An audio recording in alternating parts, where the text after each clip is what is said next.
ஆண்டவராகிய இயேசு கிறிஸ்துவின் நாமத்தில் காலை வாழ்த்துக்கள். இன்றைய மன்னா, அவர் நின்று கொண்டு கர்த்தருடைய பலத்தோடும் தம்முடைய தேவனாகிய கர்த்தருடைய நாமத்தின் மகத்துவத்தோடும் மேய்ப்பார், ஆகையால் அவர்கள் நிலைத்திருப்பார்கள்.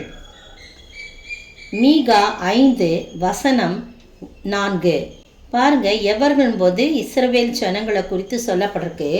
அவர் நின்று கொண்டு என்று சொல்லும்போது இயேசு கிறிஸ்துவை குறித்து சொல்லப்பட்டிருக்க தீர்க்க தரிசனம் பாருங்க. 5:2 எப்ராத்தா எனப்பட்ட பெத்லகேமே, நீ யூத உள்ள ஆயிரங்களுக்குள்ளே சிறியதாயிருந்தும் இஸ்ரவேலை ஆளப்போகிற உன்னிடத்திலிருந்து புறப்பட்டு என்னிடத்தில் வருவார், அவருடைய புறப்படுதல் அநாதி நாட்களாகிய பூர்வத்தினுடையது என்று சொல்லி ஆண்டவராகிய இயேசு கிறிஸ்துவின் பிறப்பை குறித்து சொல்லப்பட்டிருக்குது. அவர் நின்று கொண்டு கர்த்தருடைய பலத்தோடும் நம்முடைய தேவனாகிய கர்த்தருடைய நாமத்தின் மகத்துவத்தோடும் மேய்ப்பார். எந்த ஒரு மனிதன் தன்னை மேய்ப்பதற்கு கர்த்தருடைய கரத்தில் ஆடாய் ஒப்பு கொடுக்கிறானோ, ஆட்டுக்குட்டியாய் ஆடாய் ஒப்பு கொடுக்கிறானோ அவர்கள் நிலைத்திருப்பார்கள். இனி பூமியின் எல்லை பரியந்தமும் மகிமைப்படுவார். இவரே சமாதானக்காரன். அடுத்த வசனம் பாருங்க. இயேசு கிறிஸ்துவை பற்றி தான் சொல்லியிருக்கு. இவரே சமாதானக்காரனர். அசிரியன் நம்முடைய தேசத்தில் வரும்போது நம்முடைய அரண்மனைகள்லாம் மிதிக்கும் போது 7 மேய்ப்பரையும் மனுஷரில் 8 அதிபதிகளையும் அவனுக்கு விரோதமாக நிறுத்துவேன்னு சொல்கிறார். இப்போ அதெல்லாம் நமக்கு வேண்டாம்.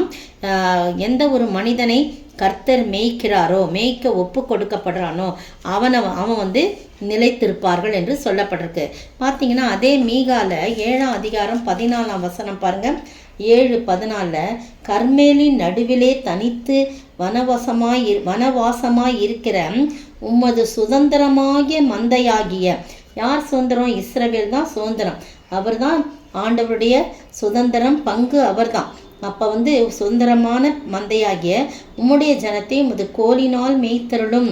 பூர்வ நாட்களில் மேய்த்தது போல அவர்கள் பாசானிலும் கீலேயாத்திலும் மேய்வார்களாக. பார்த்தீங்களா எவ்வளோ அருமையாக அந்த மேய்ப்பன் தொழிலை அவர் செய்கிறார். அதுதான் அந்த கீதக்காரனாய் தாவீது சொல்கிறார், கர்த்தர் என் மேய்ப்பராக இருக்கிறார், நான் தாழ்ச்சி அடையேன், எனக்கு ஒரு குறைவும் இல்லைன்னு சொல்கிறார். எசேக்கியேல்ல நிறைய இடத்துல சொல்லப்பட்டிருக்கு. 34ஆம் அதிகாரத்தில் 13 முதல் 15 வசனங்களை பாருங்கள்.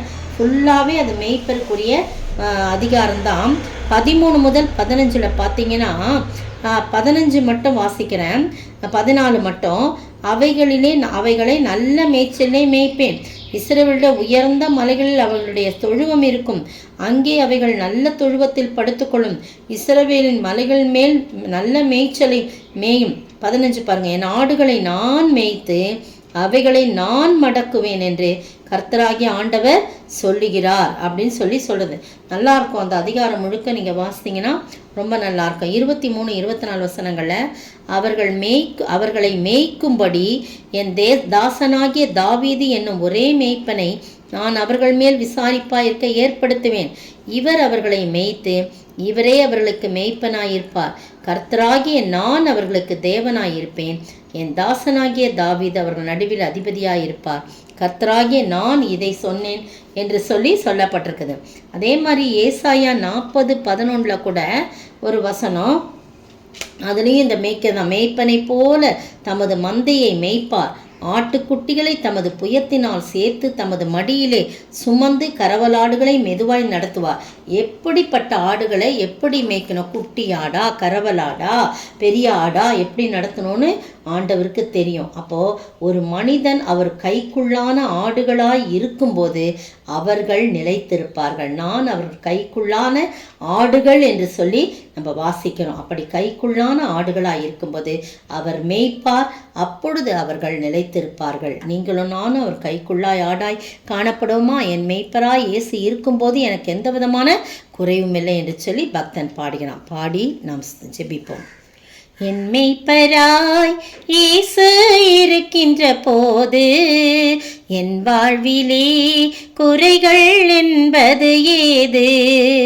என்னோடவர் நடந்திடும் போதினிலே அங்கே இருள் சூழ்ந்திடும் வேளையிலே எங்கும் ஒளி, ஆஹா எங்கும் ஒளி, ஆஹா எங்கெங்கும் ஒளி அல்லவா, எங்கும் ஒளி, ஆஹா எங்கும் ஒளி, ஆஹா எங்கெங்கும் ஒளி அல்லவா.